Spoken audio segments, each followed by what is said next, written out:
اور خود وہ اپنا بھی دشمن ہے، اپنا بھی خیر خواہ نہیں ہے۔ تو انشاءاللہ الرحمن ان سلسلوں میں شیطان کے مکر و فریب وغیرہ کے بارے میں بتایا جائے گا تاکہ ہمیں تحفظ ہو، ہم جان جائیں کہ شیطان انسان کو کس طرح بہکاتا ہے، کس طرح گناہ کی طرف لاتا ہے، کس طرح برباد کرتا ہے۔ تو انشاءاللہ حکایات بھی بیان کی جائیں گی، احادیث بھی بیان کی جائیں گی، اور قرآنی آیات اور اس کا ترجمہ اور تفسیر بھی بیان کی جائے گی۔ اللہ ہمیں توجہ سے سننا اچھی اچھی نیتوں کے ساتھ نصیب فرمائے۔ کچھ تعارف، انٹروڈکشن شیطان کا پیش کرتا ہوں۔ حضرت آدم صفی اللہ علیہ نبینا علیہ الصلوۃ والسلام ہیں ابو البشر، تمام انسانوں کے والد۔ جتنی بھی دنیا میں آبادی ہے یہ سب کے سب انسان حضرت آدم علیہ السلام کی اولاد ہیں، مرد عورت سب، مسلمان کافر نیک بد سب۔ آدمی کہتے ہیں نا، آدمی، آدم سے آدمی۔ اور جتنے بھی جنات ہیں یہ شیطان کی اولاد ہے۔ شیطان کا لقب ہے ابو الجن۔ آدم علیہ السلام ابو البشر، تو شیطان ہے ابو الجن۔ جتنے بھی جنات ہیں یہ شیطان کی اولاد ہیں۔ شیطان کو ابو شیاطین بھی کہا جاتا ہے۔ شیطان کا نام عزازیل، اور جب یہ برباد ہوا، بدبخت ہوا، اللہ پاک کی نافرمانی کی، آدم علیہ الصلوۃ والسلام کو سجدہ نہیں کیا اور اس نے جو حرکتیں کی، تو اب اس کا نام ہوا ابلیس، یعنی اللہ پاک کی رحمت سے مایوس۔ شیطان کب پیدا کیا گیا؟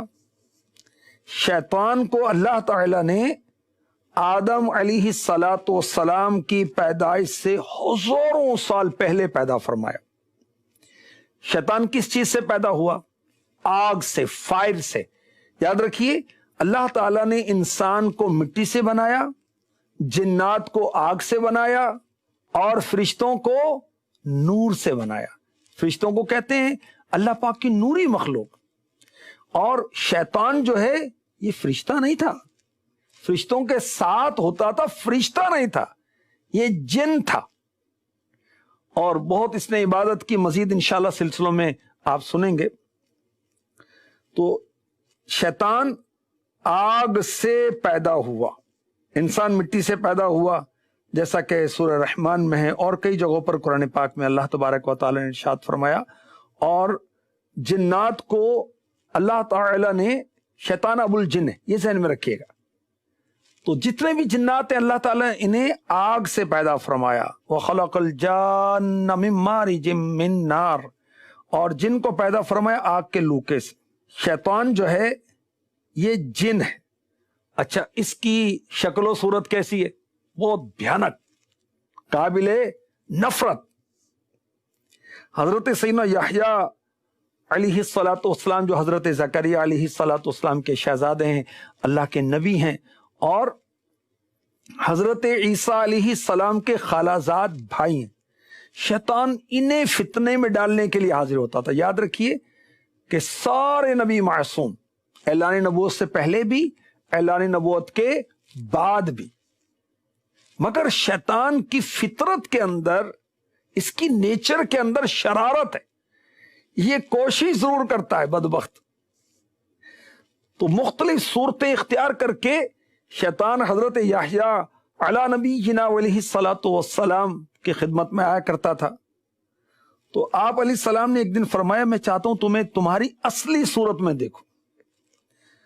تو شیطان اپنی اصلی صورت میں آیا، بہت ہی بری شکل والا۔ کیسے؟ اس کا جسم، اس کی باڈی خنزیر کی مانند، اس کا چہرہ بندر کی طرح، آنکھیں لمبائی میں، دیکھیں ہماری چوڑائی میں ہے نا آنکھیں، شیطان کی اس طرح اوپر نیچے یوں۔ اللہ اکبر، کتنی خوفناک صورت ہوگی، اللہ بچائے۔ اس کے دانت جو ہیں، اس کی ٹیتھ جو ہیں، وہ ایک ہڈی کی صورت میں، داڑھی نہیں۔ حضرت سیدنا یحییٰ علی نبینا علیہ الصلوۃ والسلام نے شیطان سے فرمایا تو اتنا بدصورت کیوں ہے؟ شیطان نے کہا میں فرشتوں کے ساتھ تو مور کی شکل میں ہوتا تھا، اللہ پاک کی میں نے نافرمانی کی، اللہ تعالی نے میری صورت بگاڑ دی۔ اللہ کی پناہ۔ شیطان کن کن عہدوں پر رہا، یہ بھی دلچسپ بات ہے۔ اعجاب القرآن جو مکتبۃ المدینہ کی کتاب ہے، اس کے اندر یہ لکھا ہوا ہے، بڑی پیاری کتاب ہے، قرآنی واقعات اس کے اندر ہیں۔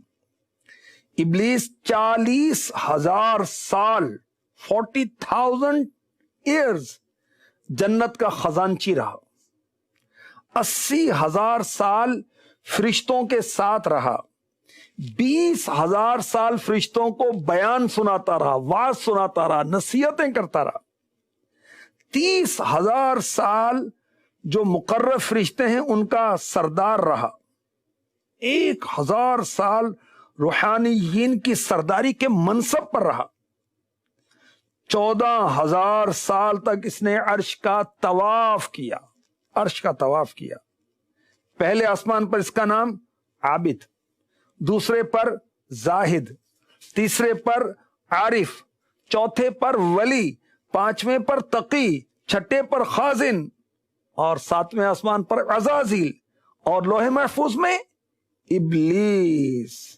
لوح محفوظ وہ جگہ ہے جہاں پر جو کچھ ہو چکا، جو کچھ ہونے والا ہے، سب کا بیان ہے، اور اللہ کے نیک بندے جو ہیں وہ لوح محفوظ کو دیکھ، ہمیں معلوم نہیں کہ ہمارا انجام کیا ہونے والا ہے۔ عبرت کی جا ہے، تماشا نہیں ہے۔ وَلَا تَمُوتُنَّ إِلَّا وَأَنْتُمْ مُسْلِمُونَ، تو نہ مرنا مگر مسلمان۔ مفتی احمد یار خان نعیمی رحمۃ اللہ تعالی علیہ نے اس آیت کے تحت لکھا، مسلمان ہونا کمال نہیں، مسلمان مرنا کمال ہے، حالت ایمان میں ہمیں موت آئے۔ اللہ پاک ہمارا ایمان سلامت رکھے۔ مسلمان ہے عطار تیری عطا سے، ہو ایمان پر خاتمہ یا الہی، آمین۔ اپنی نیکی پر، اپنی عبادت پر، اپنی نمازوں پر، اپنی تلاوت پر، اپنے صدقہ و خیرات پر، اپنی سخاوت پر، دینی خدمات پر، اپنے حفظ پر، اپنے ریاضت پر، اوراد و وظائف پڑھنے پر، اشراق، چاش، تہجد پڑھنے پر غرور نہیں کرنا چاہیے، تکبر نہیں کرنا چاہیے، انانیت کا شکار نہیں ہونا چاہیے۔ ہم نہیں جانتے ہمارے مقدر میں کیا لکھا ہوا ہے۔ اللہ اکبر، اللہ اکبر۔ سب سے زیادہ علم اور عبادت